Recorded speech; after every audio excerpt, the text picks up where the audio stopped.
धन्यवाद डॉक्टर सुबोध जी। हमको 20 मिनट का और 23 मिनट का टाइम है, उसी के अंदर हम अपना विचार रखेंगे।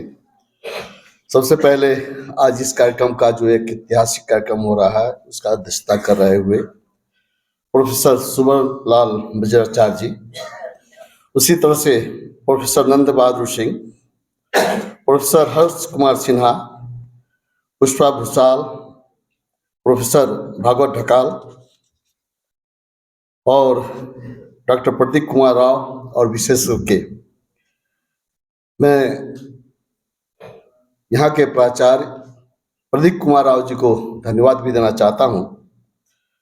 और यहाँ उपस्थित मंच पे हमारे अग्रज विद्वान और सामने डैश पे बैठे हुए और कोसी प्रदेश के हमारे विधायक भीम पराजुली जी लगायत इस विद्यालय के विद्यालय परिवार और संपूर्ण छात्र और छात्राएं, सबसे पहले मैं आभार इस अर्थ में प्रकट करना चाहता हूं कि आप लोगों ने जिस तरह से मुख्य अतिथि के रूप में हमें आमंत्रित किया और जो सम्मान दिया उसके लिए मैं आभारी हूं।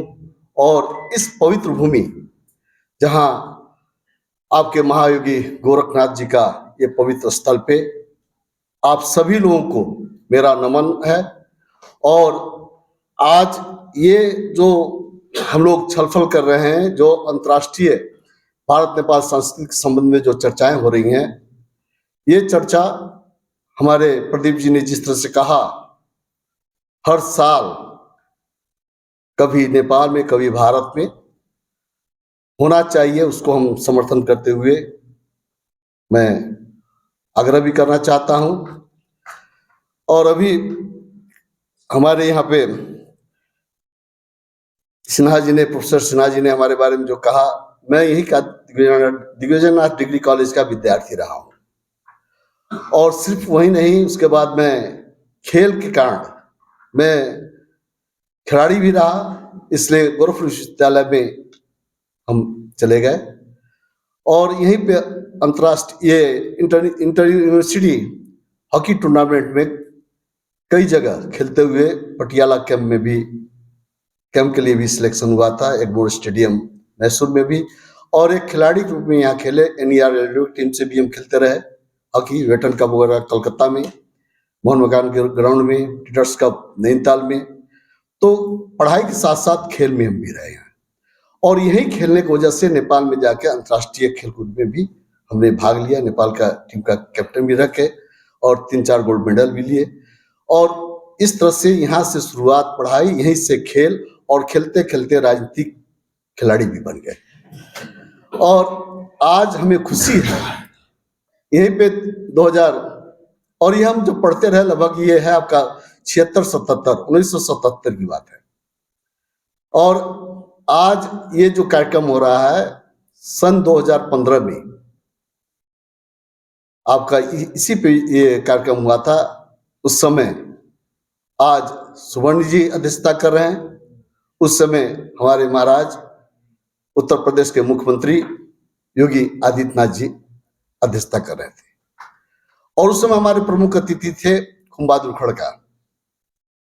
जब नेपाल में काफी द्वंद्व आप लोग सुने होंगे, माओवादियों का जिस तरह से 10 साल तक लगभग वहां पे आंतरिक द्वंद्व हुआ, हजारों लोग मारे गए और शांति प्रक्रिया बनाने के प्रयास में उस समय तत्कालीन प्रधानमंत्री गिरिजा प्रसाद कोइराला के नेतृत्व में एक शांति प्रक्रिया आगे बढ़ा और माओइस्टों को भी हम लोग मूलधार में उनको भी सदन में लाया गया। जो जिस सिस्टम को नहीं मानते थे उस सिस्टम में लाकर बैठाया गया। उस समय हम गृह में गृह राज्य मंत्री रहे। हालांकि इतना द्वंद्व था उस समय, हमारे पर भी आक्रमण हुआ था, लगभग 17 राउंड फायर हुआ था और 7 गोलियां लगी थी हमें। लेकिन जिसका प्रभु का कृपा रहे तो कोई चाहे किसी को बीच में हटा दे, तो जब तक ऊपर वाला नहीं चाहेगा कभी कुछ नहीं होता है। हम लोग उस धर्म और उस विश्वास को मानते हैं, उस संस्कृति और उस संस्कार से जुड़े हुए हैं जहां आस्था है। उसी के बल पे परिवार चलता है, आपका समाज और देश चलता है। हम बार बार अपने पार्टी में भी यही कहते हैं कि सबसे बड़ा हमारा राष्ट्र है, उसके बाद मेरा धर्म और संस्कार संस्कृति है, तब राजनीति है। यदि अपने धर्म के लिए, संस्कार के लिए राजनीति त्यागना पड़े, तब भी हम लोग त्यागने के लिए तैयार होना चाहिए, और तैयार होना ही चाहिए, क्या हम बार बार बोलते हैं। आज खुशी है 500 साल से जिस लड़ाई को लड़ रहे थे यहाँ पे, और 500 साल के बाद अयोध्या में जो ऐतिहासिक एक उपलब्धि मिला, भाग्यशाली हैं आप लोग। मोदी जी और योगी जी के कार्यकाल में वो इतिहास कायम बना अयोध्या में, जहां रामलला का मूर्ति में प्राण प्रतिष्ठान हुआ। इसलिए मैं आप लोगों को बधाई देता हूं, और इसलिए ये महत्वपूर्ण है कि हम लोग का संबंध अयोध्या के राम और जनकपुर के जानकी से जुड़ा हुआ है। जानकी माता सीता मैया, आज हम लोग उनके मैके वाले को इस अर्थ में खुशहाली है, 500 साल पहले जो दरबार, आज जो पवित्र आपका अयोध्या जो धाम हो गया, आज वहां पे उन्होंने राम को मिलना, उनका भी हक मिलना, और वो हक मिला, उसके लिए हम सभी लोग, चाहे नेपाल को चाहे भारत के लोग हों, सभी लोग बधाई के पात्र हैं। इसलिए विशेष करके मैं हमारे श्रद्धेय उत्तर प्रदेश के मुख्यमंत्री आदरणीय गोरखनाथ के पीठाधीश्वर माननीय आदित्यनाथ जी का जो नेतृत्व इस गोरखपुर से हो रहा है, हम सभी लोग सौभाग्यशाली हैं। और हमें खुशी इस बात का है, गोरखनाथ पीठाधीश्वर नेपाल में जहां मैं रहता हूं, पाली नंदन गांव पालिका करके है, और वहां पे गोपालपुर है नेपाल में।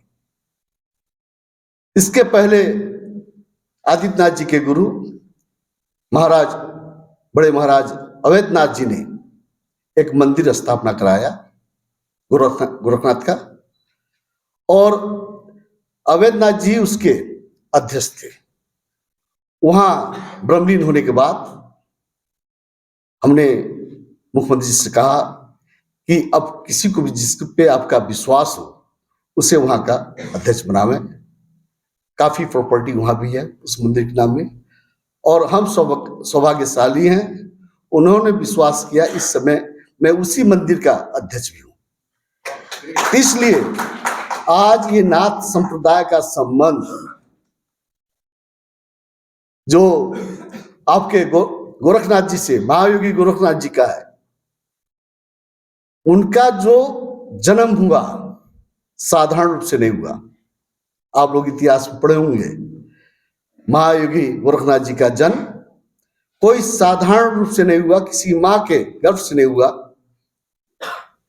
उस समय मत्स्यनाथ जब भिक्षा मांगने के लिए भिक्षाटन में जब निकले, तो एक महिला ने जब उनको देखा, उसने अपना दुख प्रकट किया कि मेरे पास कोई संतान नहीं है, और अपना पीड़ा दिखाया काफी मलिन होके। उन्हें दया आ गया, उन्होंने झोले से एक विभूति निकाला, ये लो खा लेना, बच्चा लड़का पैदा होगा। अब जानते ही हैं पड़ोस वाले या हर जगह पड़ोसी यदि अच्छा ना हो तो अच्छा तो नहीं करता, लेकिन भड़का जरूर देता है। तो उनको भी उस समय कहा कि यार ये विभूति नहीं, मत लो, ये सब गलत चीज है, ऐसा ऐसा उसके बारे में कुछ भ्रमित कर दिया। और उस महिला ने उसको गोबर के जगह पे लेके गाय के गोबर पे फेंक दिया। और मत्स्यनाथ जी लगभग 12 साल के बाद फिर टहलते हुए वहां पहुंचे, और उस महिला को देखा, तो उन्होंने कहा बच्चा कहाँ है? तो उसने कहा नहीं, हम तो लोग पड़ोसी कह कि ये ठीक नहीं है, तो हमने इसे फेंक दिया है।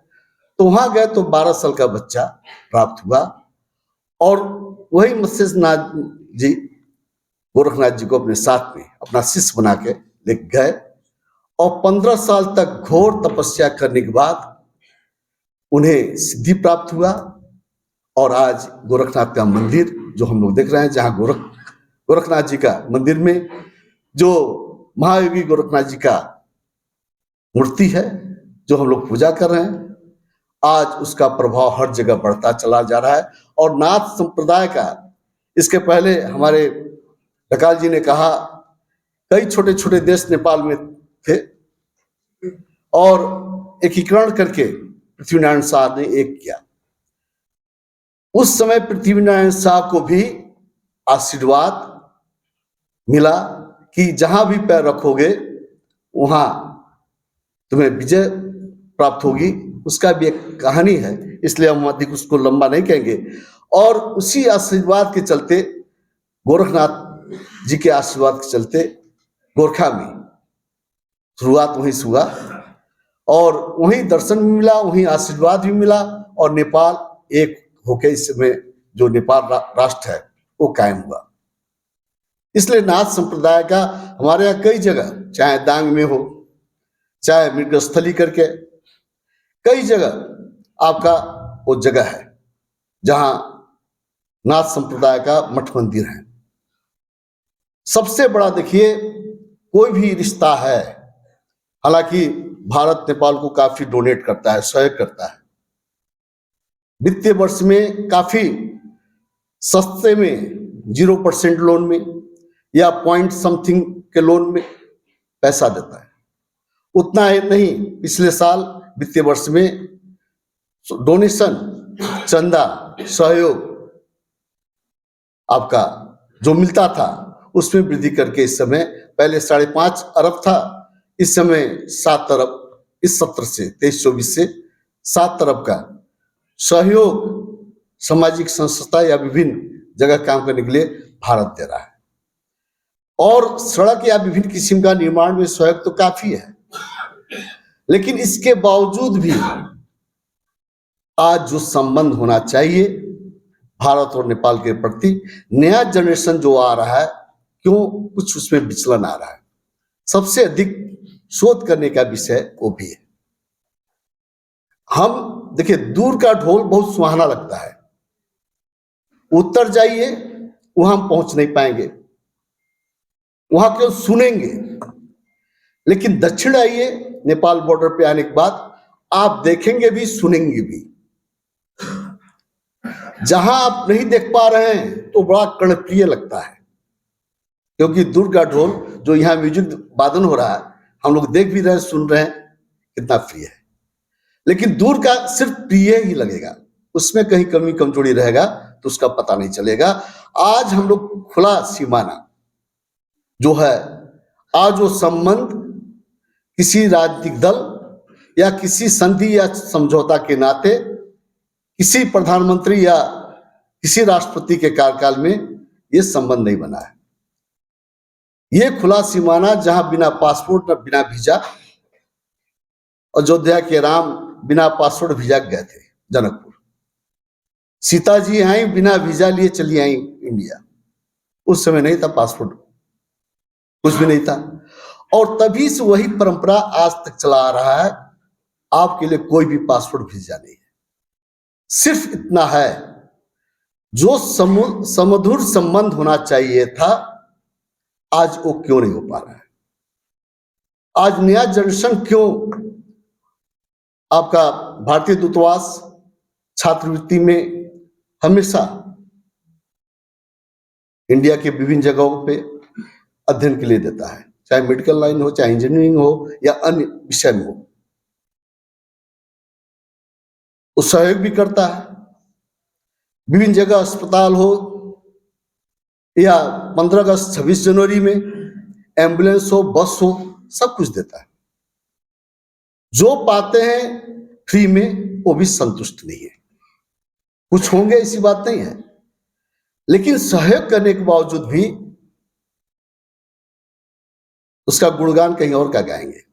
रहेंगे खाएंगे यहां, सुविधा लेंगे यहां, लेकिन ताली बजाएंगे दूसरे किसी के लिए, चाहे यहाँ के लोग हो चाहे वहां के लोग हो, कुछ है हर जगह। उसमें कैसे हम लोग बदलाव लाएं, इसलिए बहुत बड़ा संवेदनशील बॉर्डर होता है सीमाना, चाहे हमारे उधर के प्रशासन के लोग हों या सुरक्षा निकाय हो या इधर के सुरक्षा निकाय या प्रशासन, यदि उनके नैतिकता में, उनके कार्य करने के सिलसिले में यदि कहीं वो कमजोरी करेंगे तो फला व्यक्ति, चाहे नेपाल का हो चाहे इंडिया का हो, बात उसकी नहीं, राष्ट्र की बात आ जाती है कि भारतीय लोग या भारत के लोग ऐसा करते हैं या नेपाल के या नेपाली लोग ऐसा बिहेव करते हैं। तो सबसे बढ़िया संबंध हमारा, जहां से हम शुरुआत करते हैं, एक दूसरे के देश में जाते हैं, वहां पे हम लोग ऐसा व्यवस्थापन किया जाए जिसके चलते एक जो संबंध पुराना है, इतिहास बन चुका है, इस संबंध को और मजबूत के साथ आगे ले जाने का हम लोग चेष्टा करें और वो सबसे अच्छा रहेगा। टाइम हमारा हो चुका है, हम यही आग्रह करेंगे, आप लोग भी प्रयास कीजिए।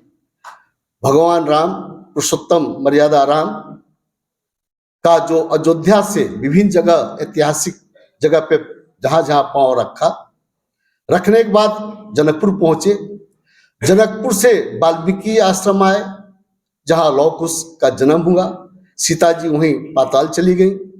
जो इतिहास है उसको एक रामायण सर्किट के रूप में इसको जोड़ा जाए, इससे हम लोग का बहुत मजबूत संबंध बढ़ेगा। बुद्ध भगवान का जन्म स्थल लुम्बिनी और बौद्ध संबंधित भारत में जहां जहां भी, चाहे सारनाथ हो चाहे कहीं भी जहां भी है, हर उसको भी एक सर्किट के रूप में जोड़ दिया जाए।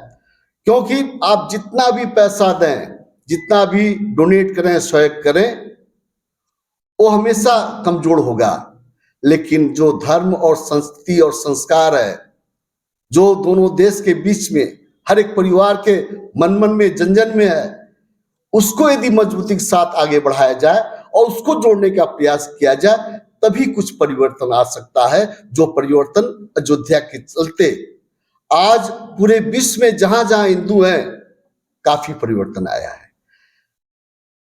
प्राण प्रतिष्ठान हुआ अयोध्या में, लेकिन कहीं बढ़ चढ़ के खुशहाली हम लोग नेपाल में मनाया गया। जनकपुर की कोई बात है नहीं, लेकिन कोई ऐसा जगह नहीं था, हम स्वयं उस समय हम भी नहीं जा पाए अयोध्या, लेकिन हमारे भीम, जो हमारे विधायक हैं, भीम पराजुली जी यहाँ बैठे हुए हैं, ये लोग पहुंचे थे वहां, महाराज जी से भी आप लोगों का मुलाकात हुआ था। हम किसी कारणवश जा नहीं पाए, लेकिन हमने उसको यही समझ के काफी रैली जुलूस निकाल के हम लोगों ने पूरा नारा सहित भगवान राम का, रामलला का नारा लगाते हुए हम लोग नेपाल के सड़कों पे रैली करके निकल गए।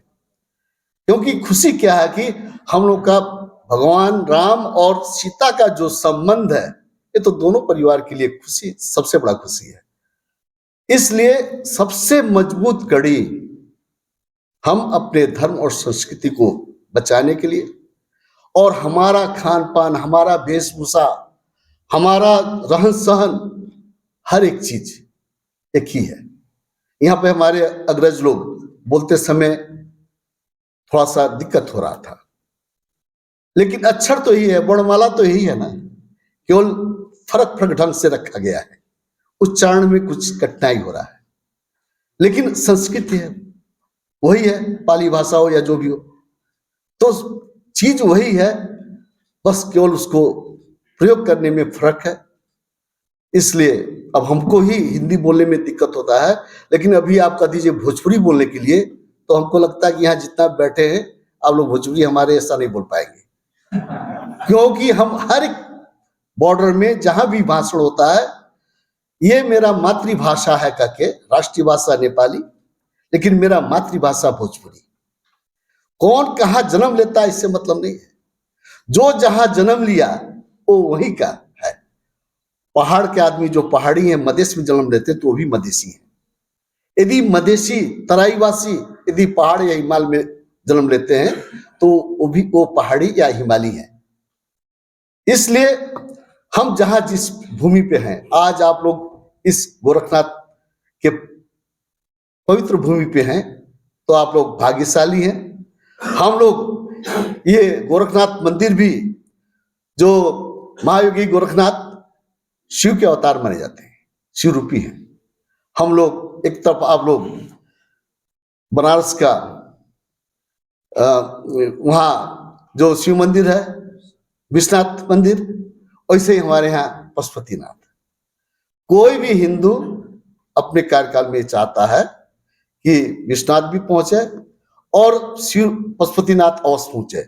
इसीलिए हमने कुछ दिन पहले महाराज जी से कहा, माननीय मुख्यमंत्री जी से, आप क्योंकि यातायात का नेपाल भारत के लिए, नेपाल भारत मैत्री के नाम में दिल्ली या कई चंडीगढ़ कई जगहों से, नेपाल से भी बसें आती हैं, पर्यटकीय बस, जो जैसे यहाँ रोडवेज है वहाँ यातायात वाला है, लोग चलाते हैं, कई जगहों से चल रहा है। तो हमने महाराज जी से कहा कि गोरखपुर से गोरखनाथ धाम का के पशुपतिनाथ धाम के लिए दोनों जगह से यातायात चलाया जाए। लोग गोरखपुर वाले भी गोरखनाथ धाम से निकलें और पशुपतिनाथ की यात्रा करें, और नेपाल के लोग, काठमांडू के लोग भी गोरखनाथ पहुंचे।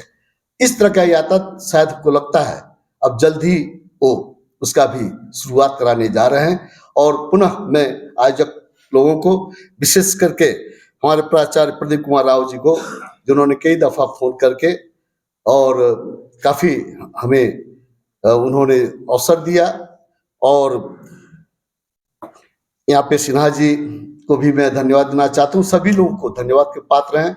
और आज जिस तरह से ये कार्यक्रम हो रहा है, अब इसके बाद भी होगा, उसके कल भी है, परसों भी है, तो हम लोग प्रयास करेंगे अधिक समय यहाँ दे सकें, उसी हिसाब से हम लोग अपना व्यवस्थापन करेंगे।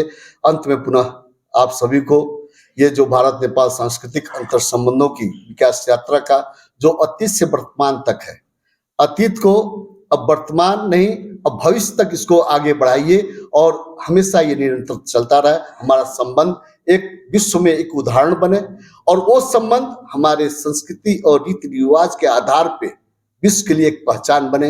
यही शुभकामना देते हुए विदा चाहता हूँ। धन्यवाद।